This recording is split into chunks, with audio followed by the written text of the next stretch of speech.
నారాయణపేట కొడంగల్ ఎత్తిపోతల పథకాన్ని 1,00,000 ఎకరాలకు నీళ్లు ఒక్క కొడంగల్ నియోజకవర్గానికి ఇచ్చే విధంగా ఇవాళ 4,000 కోట్ల రూపాయలతోటి మనం కొడంగల్ నారాయణపేట ఎత్తిపోతల పథకాన్ని మనం తెచ్చుకున్నాం.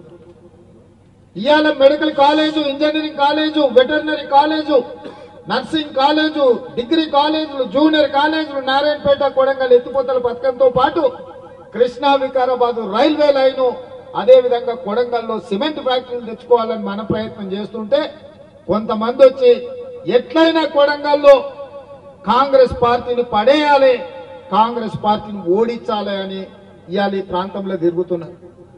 నేను అడుగుతున్న కొడంగల్ నియోజకవర్గ యువకులను, ఇక్కడున్న పెద్దల్ని ఆలోచన చేయమని నేను అడుగుతున్నా. ఎందుకు కొడంగల్లో రేవంత్ రెడ్డిని కింద పడేయాలి? మెడికల్ కాలేజ్ తెచ్చినందుకు కింద పడేయాలనా? ఇంజనీరింగ్ కాలేజ్ తెచ్చుకున్నందుకు కింద పడేయాలనా? వెటర్నరీ కాలేజ్ తెచ్చుకున్నందుకు కింద పడేయాలనా?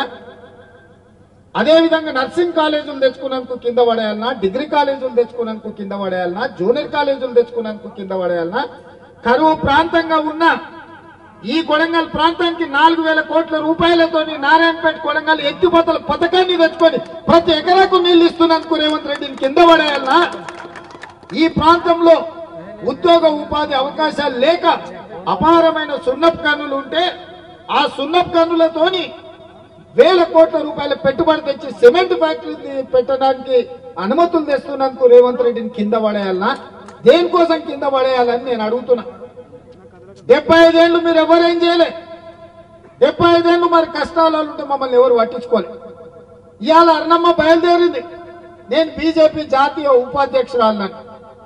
మంచిదే అమ్మా, కాంగ్రెస్ ఉన్నంతసేపు మంత్రి పదవులు అనుభవిస్తుంది. కాంగ్రెస్ కార్యకర్తలు భుజాల మీద పోసి నేను ఎమ్మెల్యేని చేసి మంత్రిని చేస్తే మంత్రి పదవి అనుభవించి ఇవాళ కార్యకర్తల గుండెల మీద దాన్ని బీజేపీలోకి పోయినాం. బీజేపీలోకి పోయామన్న పాలమూరు రంగారెడ్డి ఎత్తిపోతల పథకానికి ఏమన్నా జాతీయ ప్రాజెక్టులు తీసుకొచ్చినావా? ఈ జిల్లాకు సాగునీరు ఎంత అవసరమో మీకు తెలుసు. నరేంద్ర మోడీ 10 ఏళ్లు ప్రధానమంత్రిగా ఉంటే పాలమూరు రంగారెడ్డి ఎత్తిపోతల పథకానికి జాతీయ ప్రాజెక్టు తేలేదు. కానీ నువ్వు భారతీయ జనతా పార్టీలో జాతీయ ఉపాధ్యక్షురాలు పదవి తెచ్చుకున్నావు. దానివల్ల నీకు లాభమైంది, నీ కుటుంబానికి లాభమైంది తప్ప మా పాలమూరు జిల్లాకి ఏమన్నా ప్రయోజనం ఉందా అని నేను అడుగుతున్నా.